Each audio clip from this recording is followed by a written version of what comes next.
So, all right, Honkai Star Rail randomly drip markets early. The 3.1 character Tribbie, 5-star Quantum Harmony. I'm very scared. I will say that I am very scared for another Harmony character. We just got Sunday. Robin is already OP. Ron May is still OP. Sparkle borderline OP. Like, I'm scared for what Harmony even is. There have been so many Harmony units released, and I'm like, what more can you do in this situation of Harmony? Like, I feel like everything's covered unless they're going to do something completely different. Now, it is Quantum, so I feel like Quantum right now is a little bit lost in terms of an element. Like, there's not a lot that builds and works around, like, Quantum and delay and all that kind of stuff. So I am interested to see, like, what she's going to do. But let's read her stuff, and then I'll give you, like, my opinion, because I do have a few theories. But we'll get into that in a bit. Okay. Amphoris's Saga of Heroes Tribbie. What time did this come out? At 11?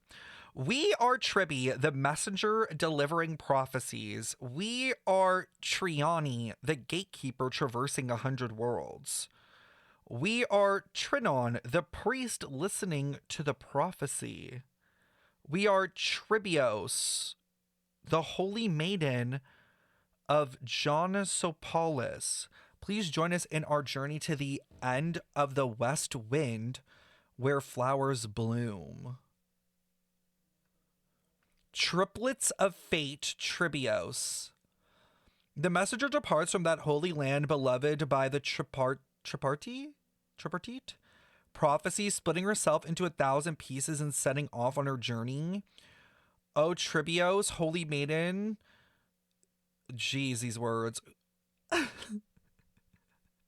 The Chrysos heir who stole Passage's core flame, you shall toil for the masses, bringing the news of deliverance to all domains. What is this, like Judgment Day? Go find the children of humanity with golden blood in their veins. Wait, what? Golden blood?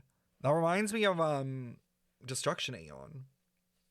Shatter the dimmest dark in this world and walk towards the tomorrow where the stars gleam. Gate of Infinity. Okay. Interesting. So wait, they're like a priest? Do we know what domain that they like reside over? Because remember there was that leak where like there was all the different types of like titans. Which one are they? Do we know? They're definitely based off 3 fates. Yeah, no, that's what I was thinking too. But you know what's interesting? How there's 3 of them. And there's a moon. A crescent moon. And like, you guys already know my allegations for Amphoris. Like, I am convinced. I hope you guys know. I am convinced Amphoris is either like an echo world or just has like some relation to like Teyvat, like the Genshin world. I'm not sure if this is just like a trend within like Honkai in terms of like there are just these worlds that go through like very, very like similar timelines. But I'm just convinced that Amphoris is like on the like same path of this like never ending cycle kind of situation. And those type of worlds always like are structured very similarly. Um, they're connected to infinity like Mobius.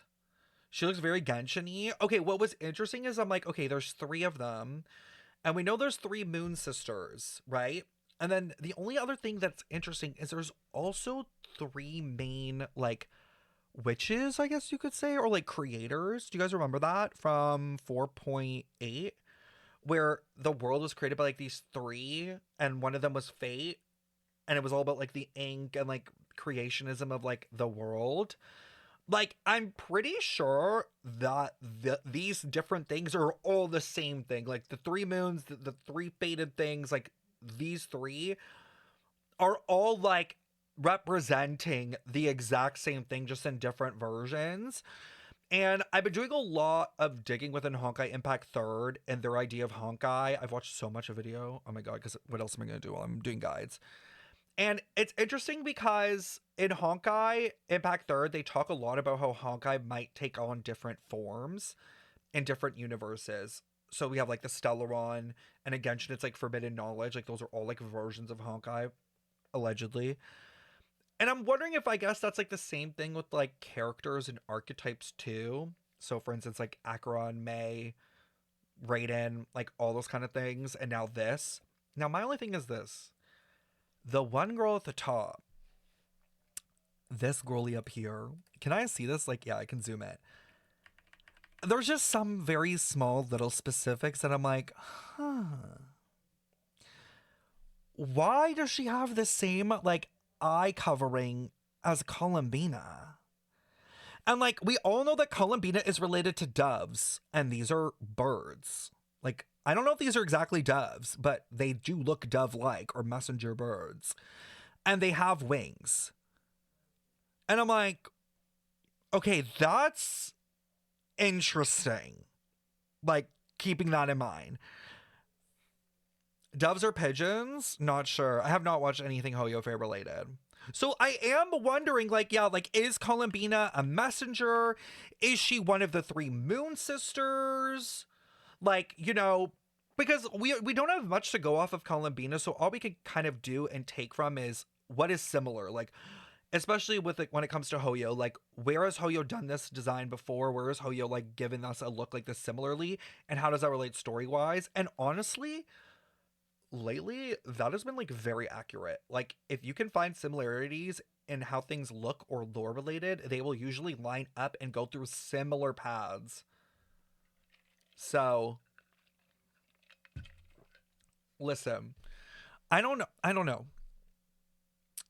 My current ongoing theory right now is that all of the top three harbingers, so we're thinking Dottore, Columbina, and Capitano, are all directly working with the Shade.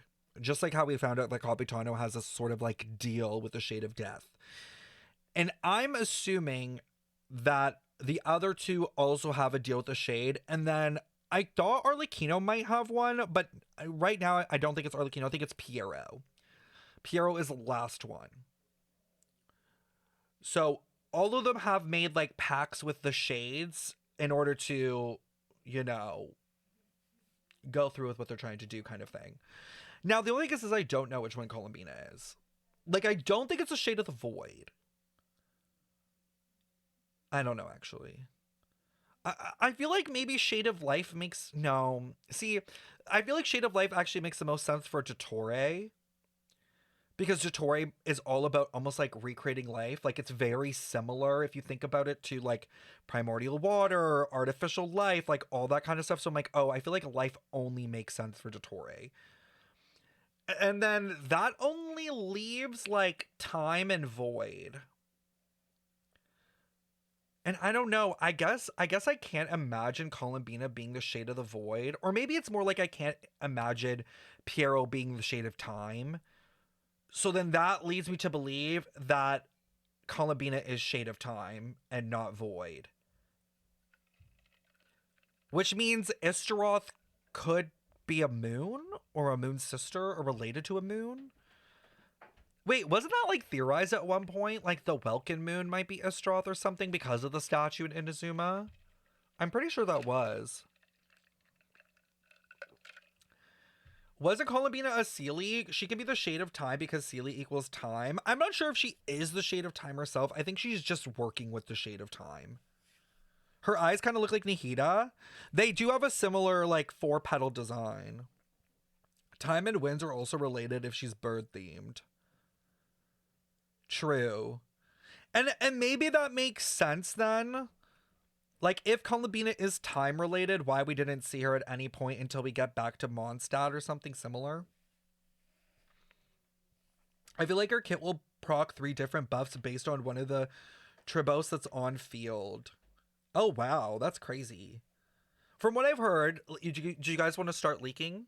Did everyone bring action for your pants? Can I start leaking? Just making sure. I don't want to, like, you know, to catch anyone off guard. Anyways, from what I've heard, Tribbie is supposed to deal with HP. Now, obviously, that can change. But, like, it seems like it might be, like, an HP, either, like, buffer, fluctuator, like, something like that. So, for all the Blade mains, definitely something to look out for. But that is what I've heard. But, obviously, yeah, like, it probably is old.